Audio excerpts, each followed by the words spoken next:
네, 여러분 반갑습니다. 쌤입니다. 자, 오늘 여러분들의 요청대로 코스콤 자기소개서 한번 같이 써보겠습니다. 굉장히 어렵죠? 자, 늘 하던 대로 영상에서 항목 분석, 예상평가 지표, 작성 전략 말씀드리고 영상 하단 고정 댓글 링크 따라가시면 템플릿하고 예시 있으니까 보시면서 완성하시면 되겠죠. 시작하기 전에 구독, 좋아요 부탁드리면서 바로 시작해 봅니다. 코스콤 자기소개서 쓰기 굉장히 힘드시죠. 이게 원래 공직 유관단체였다가 지금 또 사기업에 해당하는 기업인데, 그러다 보니까 이게 뭐 직무기술서, 공기업 자기소개서를 쓰시던 분들 같은 경우에는 직무기술서가 없어가지고 굉장히 쓰기 힘들고, 그리고 문항 같은 경우에도 일반 사기업 그 자기소개서를 쓰시던 분도 문항 자체가 어떤 항목은 NCS 기준 같이 설계된 것 같이 그렇게 설계가 됐기 때문에 굉장히 난해한 그런 이제 자기소개서라고 보시면 됩니다. 서류 전형에서 지금 입사 지원 시 제출한 내용을 종합적으로 평가하겠다. 그리고 이제 이거 자체가 서류를 평가하겠다, 안 하겠다, 자기소개서를 평가하겠다, 안 하겠다가 정확하게 나와 있지 않기 때문에 어떻게 평가할지는 모릅니다.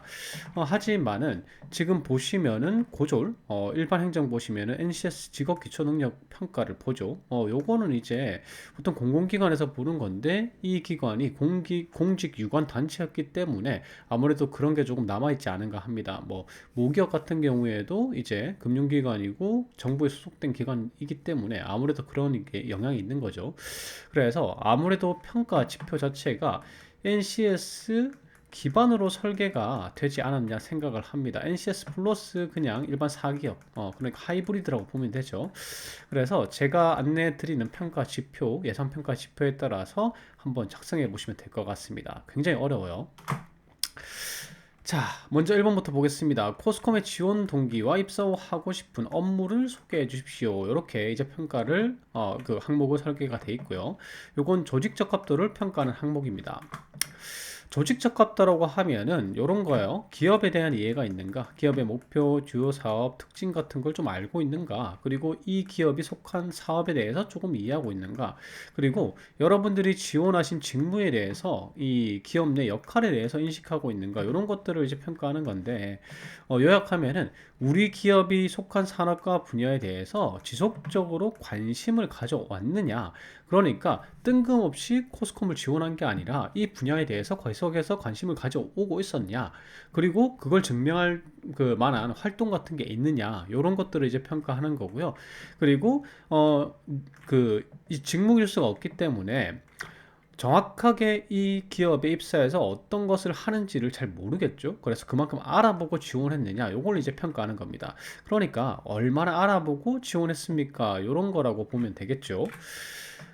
대단한 지원 동기를 쓸 필요는 없어요. 여러분들이 뭐 특별한 지원 동기나 사연을 판다거나 뭐 대단한 지원 동기를 쓰시려고 노력을 많이 하시는데, 지원 동기는 이런 게 좋습니다. 이런 식의 지원 동기는 업무에 자신이 있어서 그리고 꾸준한 관심을 가져온 분야이기 때문에 내가 지원한 건 당연하다. 그래서 관심의 근거로는 이런 활동을 했고요. 자신감의 근거로는 요런 스펙적인 부분들이 있기 때문에 이런 것들을 준비해 왔기 때문에 나는 특히 어떤 업무에 자신이 있다. 그러니까 내가 계속해서 관심 가져온 분야이고 역량을 키워온 분야이기 때문에 나는 자신 있다. 요런 식의 지원 동기를 기술하시면 됩니다. 그래서 작성 플롯은 이렇게 돼요. 또는 관심이 있고 자신감이 있기 때문에 지원했고, 관심에 관한 활동의 근거로 이런 활동을 했고, 자신 있는 업무가 있는데 그 업무가 자신 있는 이유는 이렇게 내가 계속해서 준비해 왔기 때문이다.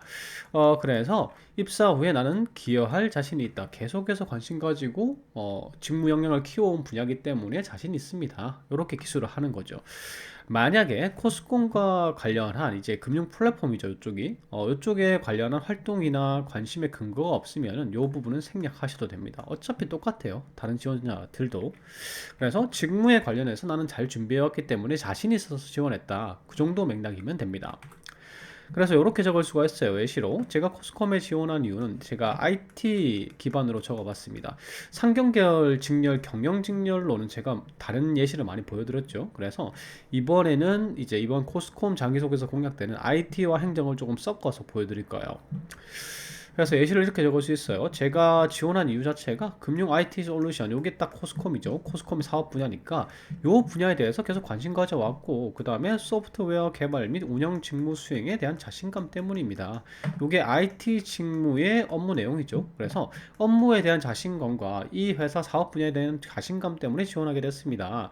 그래서 이 사업 분야에 대해서 관심을 가지고 있다는 근거는요, 금융 데이터 활용 공모전 같은 데 참여한 적이 있고, 그 다음에 뭐 소프트웨어 개발 공모전에 참여한 이력도 있습니다. 그러니까 나는 이 IT 솔루션과 관련해서 계속적으로 지속적으로 활동해왔다, 이런 걸 이제 보여주는 거죠. 만약에 여러분들이 상경 계시라면 금융 분야나 아니면 이제 플랫폼 사업 분야에 대해서 계속해서 관심 가져왔다, 혹은 뭐 주식 분야, 뭐 이런 거 있죠. 증권 분야에 대해서 계속해서 뭐 활동해왔다, 뭐 모의 투자 경진대회 이런 데 참여한 적이 있다, 이런 것들을 갖다가 쭉 이제 제시할 수가 있겠죠. 금융 서포터즈, 은행 뭐 인턴한 거 이런 것들도 포함해서요. 그래서 만약에 이런 것들이 없다면 어쩔 수 없이 이 부분은 기술할 수가 없이 빼면 됩니다. 대신에 요걸 기재하면 되겠죠. 먼저 자신 있는 업무. 여러분들이 이게 직무 기술서가 없기 때문에 자신 있는 업무를 기재하기 힘드신 경우가 많은데, 우선은 이제 참고할 만한 게 뭐가 있냐면, 어차피 이게 증권 관련이잖아요. 증권 관련 솔루션 이제 회사다 보니까 증권과 관련된 공공기관이 있습니다. 예를 들면 예탁결제원 같은 데가 있죠. 예탁결제원 같은데 어차피 경영회계 또는 이제 IT 직무가 하는 일이 비슷합니다. 그래서 그런 것들을 좀 참고하시면 좋고요. 정 모르겠으면 우리의 친구가 있죠. 챗GPT에다가 그냥 이 코스콤에서 IT 직무가 하는 일이 뭐야? 라고 물어보시면은 대략적으로 제가 한번 해봤는데 거의 80% 이상 정확하게 나옵니다. 그래서 그런 것들을 참고해서 자신이 있는 업무를 기재를 하시면 돼요. 그래서 제가 자신 있는 건 네트워크 유지 보수와 시스템 개발 업무입니다. 이렇게 하고, 그 다음에 그에 대한 근거로 뭐 자격증, 교육상, 외부 교육상 이런 것들을 쭉 나열하시면 되겠죠. 그래서 핵심적인 것만 다 적을 필요는 없어요. 글자 수가 800자이기 때문에 다 적을 수는 없죠. 그래서 뭐 네트워크 관리사 자격증이 있고요. 요게 이제 네트워크에 대한 자신감. 그다음에 SQL 자격증을 보유하고 있습니다. 이건 프로그래밍에 대한 자신감이죠. 그리고 더불어서 뭐 학창 시절 전공 교과와 관련해서 이런 것들을 이수했다. 그래서 뭐 이런 식으로 성적을 언급하시는 것도 괜찮고요.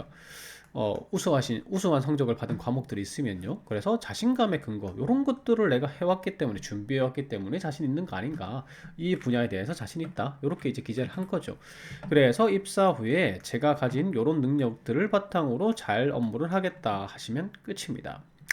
항목 1번 같은 경우에는 제가 말씀드렸듯이 내가 이때까지 이 분야에 대해서 관심을 가져오고 이 직무에 대해서 계속해서 역량을 꾸준히 향상시켜 왔다. 그렇기 때문에 여기에 지원하는 게 당연하다. 이런 맥락으로 작성하시는 겁니다. 자, 항목 2번 가볼게요. 요것도 역시나 직무 역량에 대한 건데, 입사 지원 직무를 수행하기 위해서 필요한 역량을 제시하고, 요 부족한 역량을 어떻게 개발할 건가 물어보는 거죠. 요건 직무 수행 능력 플러스 해서 자기 개발 능력 평가하는 거겠죠. 그래서 지원한 직무에 대해서 어떤 직무 역할을 하는지 알고 있는가, 우리 기업 내에서 어떤 역할을 하는지 알고 있는가, 좀 조사가 필요합니다. 직무 기술서가 있으면 그대로 적으면 되는데, 아무래도 이제 코스콤 같은 경우에는 직무 기술서가 따로 없기 때문에 요거에 대해서 조사를 좀 하셔야 되는 거죠. 하지만 조사 결과가 거의 뭐 비슷비슷할 겁니다. 제가 말씀드렸듯이 뭐 예탁결제원 같은 유관 기관들, 비슷한 역할을 하는 기관들에 대해서 이제 직무 기술서를 파악하신다거나 아니면 챗GPT를 활용하시거나 검색을 하시면 되겠죠. 그래서 지원직 직무에 대한 역할과 그 필요 역량을 이해하고 있는지 평가하는 거고요. 그리고 자기개발 능력을 더불어 평가하는 겁니다. 자기개발 능력이라고 하면은 자신의 직무 또는 커리어 목표가 있을 거예요. 요 목표에 필요한 역량, 그러니까 부족한 역량을 무엇인지 정확하게 인식하고 있고 그걸 개발할 수 있는 계획이 구체적으로 세워져 있는가, 요걸 평가하는 항목입니다. 그렇기 때문에 우선 지원 직무의 코스콤 내에서 어떤 역할을 하는지를 갖다가 조금 아셔야 되겠죠. 챗GPT 검색을 하시거나 예탁결제원 등 금융공기업의 직무 기술을 조금 활용하시면 됩니다. 그래서 파악하셔야 될 게 주요 업무 파악하시고요. 그 다음에 필요 역량 키워드 파악하시고 관련 자격증 정도 파악하시면 되겠습니다. 그래서 지금 보시면은 뭐 여기 직무 설명 자료에 이렇게 돼 있죠. 직무 내용이 이렇게 간략하게만 나와 있는데 요걸 갖다가 여기 그 소프트웨어 개발 또는 유지 보수 요거와 관련된 직무 기술서들을 검색하시면 되고, IT 직무는 경영 회계 분들은 이제 경영 그 기획이죠. 이게 경영 전략이라는 게 기획직입니다. 기획이나 영업 지원이나 마케팅, 회계, 세무 요런 이제 직무 기술서들을 조금 찾아보시면 됩니다. 어차피 경영 업무는 회사마다 하는 일이 비슷하잖아요. 그러니까 공기업의 직무 기술서를 참고하셔도 무방합니다. 그리고 고졸 같은 경우에도 일반 행정이나 경영 지원이라고 되어 있는데, 이거 고졸 행정직 있죠? 금융 공기업의 고졸 행정직의 업무 내용이나 이런 것들을 좀 살펴보시면 됩니다. 대표적인 업무 내용들 있잖아요. 회계나 세무나 아니면 영업 지원이나 사무, 일반 사무 행정이나 이런 것들 직무 기술서를 조금 참고하셔서 보시면 됩니다. 그래서 검색해서 필요한 역량을 확인하시면 되겠죠. 그래서 뭐 보시면은 이게 예탁결제원 직무기술서인데 어차피 하는 일이 비슷합니다. 요런 거 뭐 IT 시스템 관리 하려면 요런 것들의 능력이 필요하고요. 요게 이제 예탁결제원의 경영인데, 이 경영평가나 인사나 뭐 펀드 운용 같은 건 아니겠죠. 여기서 이제 여러분들과 관련된 것과 관련 안 된 것들을 기본적으로 파악하셔가지고 요 정도 요 두 개는 이제 코스콤에서도 하는 일이겠죠. 그래서 요거 외에도 예탁결제원 외에도 회계나 세무, 경영 같은 경우에 아니면 일반 사무 같은 거 그런 것들 기획 같은 거 직무 기술서 찾으셔가지고 지식 기술 키워드들을 한번 살펴보십시오. 그래서 이제 필요 역량들을 체크하시는 거죠. 그리고 유관 자격증, 뭐 이 분야에 대해서 경영에 대해서 IT에 대해서 정보 보안에 관련해서 뭐 네트워크와 관련해서 어떤 자격증들이 있는지는 제가 늘상 말씀드리지만 요 QR 코드 찍어 보시면 제 블로그에 모든 직무의 자격증을 다 정리해 놨습니다, 제가. 그래서 여러분들 분야에 필요한 자격증들이 뭐가 있는지, 관련한 자격증들이 뭐가 있는지 확인하시면 되겠죠. 그리고 이런 식으로 챗GPT에다가 뭐 코스콤에서 경영 직무가 무슨 일을 해? 라고 물어보시면 이런 식으로 답변해 줍니다. 그래서 이 직무 기술서만 봐가지고는 뭐 어떤 업무를 하는지 대략적으로 막 어렵게 기술되어 있는 경우가 있기 때문에 챗GPT한테 물어보면은 대략적으로 뭐 어떤 역할을 하는지 이렇게 안내를 해줍니다. 요게 80% 이상 맞다고 그랬어요. 그래서 이런 식으로 한번 쳐보시는 것도 중요합니다. 자, 그래서 이렇게 조금 사전 정보 조사를 조금 하신 다음에 이제 작성 플롯에 따라서 적으시면 돼요. 먼저 지원 직무가 코스콤에서 어떤 역할을 하는지 제시하시고요. 그에 따라서 필요한 역량이 무엇인지 제시하시고, 필요 역량을 어떻게 개발하겠다만 적지 마시고 800자니까 지금 현재 어떤 역량은 가지고 있고 이렇게 적어놓으면 나중에 면접 때 유리하겠죠. 보완해야 될 역량만 적어놓으면 여러분들이 가지고 있는 역량이 아니기 때문에, 맞죠? 그래서 보유한 역량은 무엇이고 그리고 부족한 역량은 무엇인지 기재를 하시고요. 그 다음에 상세한 보완 계획을 적으시고 마지막에 이런 능력을 보완해서 코스콤에 기여하겠다, 이렇게 완벽하게 마무리하시면 되겠죠. 예시 봅시다. 자, 이런 식으로 요거 이제 챗GPT 같은 거 하고 여러 가지를 참고했어요. 경영 직무는 회사의 전략적 방향을 수립하고 관리한다. 그리고 다양한 부서가 협업하기 때문에 요런 것에 대해서 지원 업무를 한다. 그러니까 요런 역량과 요런 역량이 필요한 거 아니냐. 한 두 가지 정도 제시해 주시고요. 하나는 이 중에 하나는 가지고 있고 하나는 개발할 거다라고 하시면 되겠죠. 그래서 요거는 내가 가지고 있다. 지금 세무회계 이거 가지고 있고 TAT 이거 가지고 있고, 그러니까 자신 있는 분야다. 하지만 영업 마케팅은 내가 조금 능력이 없다. 지금 부족하다. 그러니까 개발할 거다. 그래서 보완 계획, 그 자기 개발 계획을 쓰실 때는 반드시 들어가야 되니까 제가 늘상 말씀드리지만 목표 기한이 들어가면 좋고요. 그 다음에 어떤 부분을 좀 중점적으로 공부하겠다, 이런 내용들이 들어가면 좋습니다. 자기계발 계획 같은 경우는 구체적이면 구체적일수록 높은 평가를 받을 가능성이 높아요. 그래서 제가 그 제시드린 예시가 이런 겁니다. 이런 전문성을 확보하기 위해서 이 자격증과 이 자격증을 따는 게 목표다. 그래서 목표 제시 먼저 해주시고, 어떤 자격증은 언제까지 따는 걸 목표로 하고 있고, 그 다음에 어떤 부분에 중점적으로 학습할 거다. 또 어떤 자격증은 언제까지 따는 걸 목표로 하고 있고, 어떤 부분을 중점적으로 공부할 거다. 이런 식으로 기재를 하시는 거죠. 그래서 뭐 이런 식도 괜찮아요. 자격증 보통 두 개 따겠다는 얘기를 많이 하시는데, 하나는 지금 따고 있고 따고 계신 자격증이 있다면 따고 있고, 하나는 딸 것이다. 두 개 다 딸 것이다 라고 제시하는 것보다는 하나 지금 이미 하고 있어요. 나는 내가 부족한 부분이 뭔지 알기 때문에 하나 하고 있고요. 그 다음에 앞으로 다른 거 하나 더 할 겁니다. 요게 더 높은 평가를 받겠죠. 그래서 이런 식으로 기재하시면 조금 더 좋다는 거 말씀을 드리고요. 그래서 이와 같은 계획으로 어떤 제가 가지고 있는 능력에 어떤 능력을 더해가지고 성과 창출에 기여하겠습니다 하고 마무리하시면 되겠죠. 자, 바로 3번 갑니다. 예상치 못한 문제가 발생했을 때, 요게 이제 NCS 기준에 보통 문제 해결 능력 평가할 때 나오는 항목인데, 딱 봐도 NCS잖아요. 문제 인식, 대안 제시, 문제 해결 능력입니다. 문제 해결. 요걸 갖다가 소개해 달라고 합니다. 그건 누가 봐도 문제 해결 능력을 평가하는 거고요. 이 항목만큼은 아마 NCS로 설계됐을 가능성이 높죠. 갑자기 NCS입니다. NCS 문제 해결 프로세스는 이렇게 되죠. 문제인식, 원인 분석, 대안 제시, 결과 및 피드백인데, 보통 이제 NCS식으로 평가가 되면은 요 세 가지 문제인식, 원인 분석, 대안 제시 중에서 어떤 부분을 중점적으로 평가할 거라고 이 질문에 있기 마련인데, 요 코스콤의 이제 3번 항목 같은 경우는 그런 건 없습니다. 그래서 이 세 가지 항목을 높이 평가받을 수 있는 요소들을 적절하게 다 넣어 주셔야 돼요. 그래서 이런 부분들이 세 가지가 들어가야 됩니다. 적극적 문제인식, 이런 거죠. 남들이 문제가 아니라고 생각할 때, 혹은 문제가 발생하지 않은 상황에서 더 나은 성과를 위해서 문제인식을 했다. 그리고 뭐 이런 거죠. 이게 예상치 못한 문제이기 때문에 예상치 못한 문제가 발생했는데 대수롭지 않게 사람들은 생각했다. 근데 나는 그게 문제라고 생각했다. 이런 내용이 들어가면 좋은 겁니다. 그 다음에 논리적 원인 분석. 여러분들이 이제 문제 해결 능력 기술하실 때, 제 생각에는 이게 원인이었습니다. 혹은 원인 분석 부분을 아예 빼버리는 경우가 많아요. 그런데 그 부분이 빠지면 안 되겠죠. 단순한 생각에 의해서 그게 원인이었습니다. 이게 아니라 논리적으로 분석해 보니까 아니면 좀 조사해 보니까 그게 원인이더라. 이런 내용이 들어가야 됩니다. 그 다음에 마지막으로 창의적 대안 제시 부분이 들어가야 되겠죠. 기존에는 이렇게 해결했는데 좀 생각을 전환해 봤어요. 그래서 남들과 다른 새로운 방식의 제안으로 문제를 해결했습니다. 이런 부분이 들어가면 좋다라는 거죠. 요 세 가지 요소가 고루고루 비벼지면은 좀 좋은 평가를 받을 수 있는 사례가 나옵니다. 뭐 세 가지가 다 없다면 한두 가지 정도는 적어도 들어가야 됩니다. 이런 요소가. 그래서 작성 플롯은 평가 요소 두 가지씩, 그 다음에 문제 해결 프로세스대로 그대로 기술해 주시면 되겠죠. 바로 예시합니다.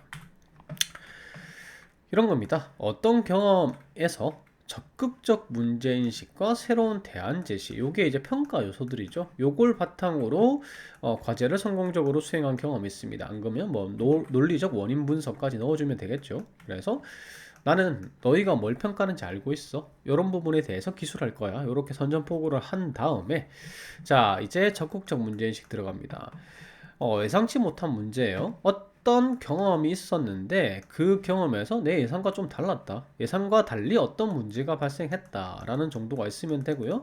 거기에서 다 이런 부분이 들어가면 좋습니다. 저는 이런 부분을 넣지 않았는데 이제 이런 내용에서 지금 어떤 내용이냐면 이 한글 프로그램하고 마이크로 워드 프로그램을 변환하는 프로그램을 개발하는 프로젝트를 하고 있는데 이게 문제가 생긴 거예요. 그냥 쉽게 될 줄 알았는데 그게 아니라 뭐 그림도 바꿔야 되고 그래프도 바꿔야 되고 이렇게 바꿔야 되다 보니까 오픈소스를 활용해야 되는데 학생분들은 그렇죠. 그런데 오픈소스가 없더란 말입니다. 그래서 팀원들의 분위기는 상당 기능을 포기해야 된다라고 생각했는데 나는 이게 문제라고 생각했다. 나는 포기할 수 없었다. 이런 부분 들어가면은 적극적인 문제인식이 되겠죠. 그래서 원인 분석을 해야 되겠죠, 논리적으로. 그래서 원인 분석을 해보니까 이게 원인이라 생각했습니다가 아니라, 요렇게 생각해보고, 요런 식으로 생각해보고, 어떤 식으로 생각해보고, 분석을 해보니까, 지금 자바나 자바스크립트 이 언어를 고집하는 것 자체가 원인이더라. 그래서 대안 제시로 원래는 자바스크립트와 자바를 활용했는데 원래 어떤 걸 활용했는지 원래 어떤 방식으로 문제를 해결했었는지 기재가 돼야지만 내가 어떤 방식을 새롭게 제안했다는 내용이 들어갈 수 있으니까 원래는 자바스크립트나 자바만 고집했는데 그게 아니라 자바스크립트에서 벗어나서 해보면 어떨까라고 제안했다라는 거죠. 그래서 파이썬으로 할 수 있는 방법을 갖다가 생각하게 되었고 그래서 되겠더라. 그래서 이 방식으로 파이썬으로 하기로 결국에는 결정했다. 그래서 초기 기획과 조금 비슷한 대로 이 문제를 해결할 수 있었다. 이런 거죠.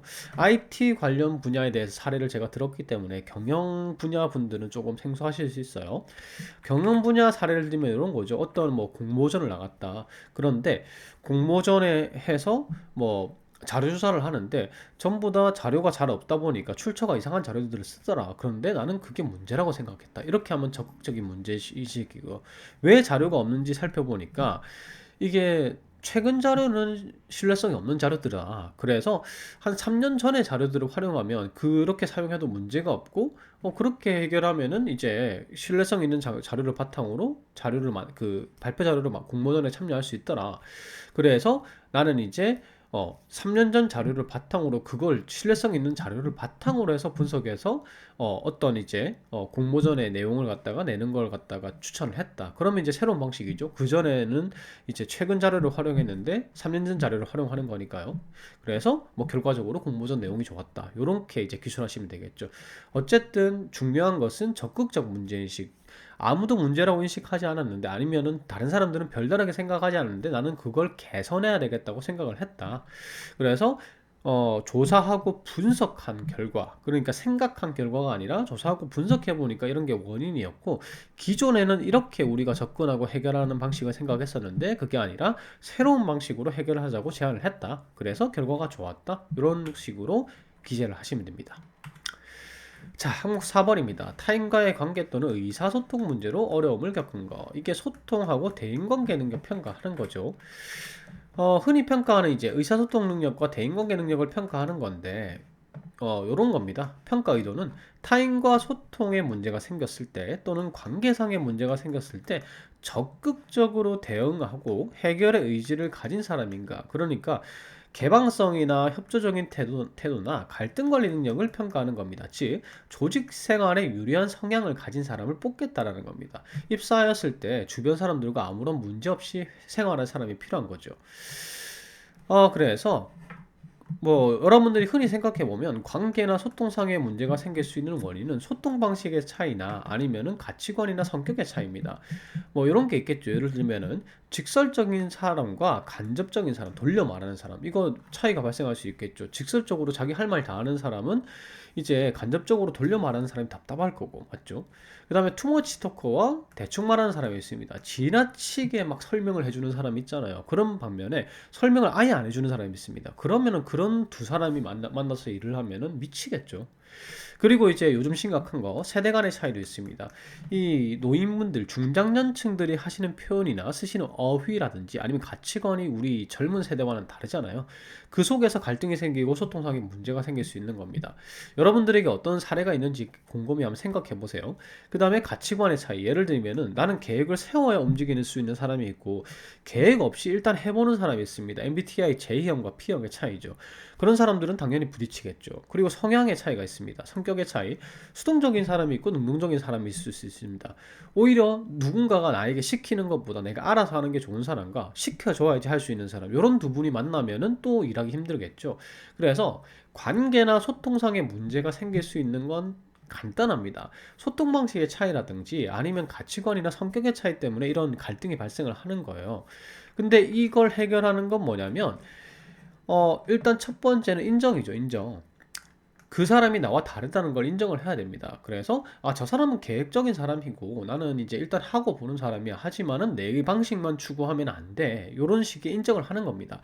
그리고 적극적으로 대화를 시도해서 차이를 인정하고 서로 잘할 수 있는 부분을 해결하고, 그 다음에 적극적으로 해결하려고 개입하려고 노력하는 것. 이런 적극적인 자세가 중요한 거예요. 그래서 4번 항목은 간단해요. 적극적으로 갈등을 해결하려는 태도, 그리고 상대와 내가 다르다는 걸 인정하는 태도, 요 두 가지만 보여주시면 됩니다. 그래서 작성 플러스는 이렇게 돼요. 어떤 문제가 생긴 적이 있고, 뭐 성향의 차이, 성격의 차이, 소통의 방식의 차이로 문제가 생겼고, 저의 뭐 소통 능력이나 적극성이나 이런 걸로 해결했다라고 두 가지씩 제시해 주시고, 어떤 문제가 생겼다, 가치관 차이, 성격 차이, 뭐 이런 거 생겼다. 그래서 적극적으로 대화 시도하고 해결 시도하고 차이와 다름을 인정했다. 개방적인 태도를 나는 가진 사람이다. 그래서 입사 후에도 이렇게 행동하겠다. 이런 식으로 마무리하시면 되겠죠. 자, 예시 보여드립니다. 이건 실사례인데 마트에 파트타임 근무하고 있는데 상사와 소통 부족으로 발생한 문제에 적극적인 태도로 해결한 적이 있습니다. 개방적인 태도로 해결한 적이 있습니다. 이런 키워드를 쓰시면 돼요. 그래서 문제사항 제시하겠죠. 제가 이제 보여드린 예시가 이런 거예요. 매장 관리로 이제 아르바이트를 하는데 보통 청소하고 이제 정리하시죠. 근데 팀장님이 말씀이 없는 분이에요. 와, 답답하죠. 근데 정작 청소해놓고 진열 다 해놓고 나면 이거 잘못돼서 바꿔 이러시는 분인 거예요. 이 머리 아프죠. 실제로 이런 분들 있어요. 말씀 없으신데 다 해놓고 나면 뭐라고 하시는 분이 있어요. 그래서 그 사례예요. 그래서 이러면 당연히 어떻게 되겠어요? 당연히 파트타임 근무자들, 알바생들의 불만이 하늘을 찌르겠죠. 그런 상황이었는데 이분이 정말 잘 해결하신 게 일단 일하기 전에 어떻게 한 거예요? 아, 저분은 저런 분이구나. 인정하신 거예요. 인정하고, 아, 저런 분은 저런 스타일이구나. 그래서 내가 저기에 대해서 불만을 가질 게 아니라 일단 저런 분은 저렇다고 인정을 하고 내가 대응하자. 이렇게 마음가짐을 먹고 알려달라고 이제 뭐 해달라고 그런 게 아니라 내가 먼저 다가가서 청소하기 전에 아니면은 뭐 어떤 새로운 물품이 들어와서 진열하기 전에 미리 가서 팀장님께 요렇게 하려고 하는데 어떠십니까? 라고 물어본 거예요. 그러면은 이제 물어봤으니까 팀장님이 어떻게 하겠어요? 물어보니까 당연히 답변을 해주시겠죠. 그래서 그걸 갖다가 자기만 아는 게 아니라 요분이 또 잘하신 게 단체 메신저에 공유를 하신 겁니다. 이 소통 능력 최상이죠. 그래서 이렇게 되면 어떻게 되겠어요?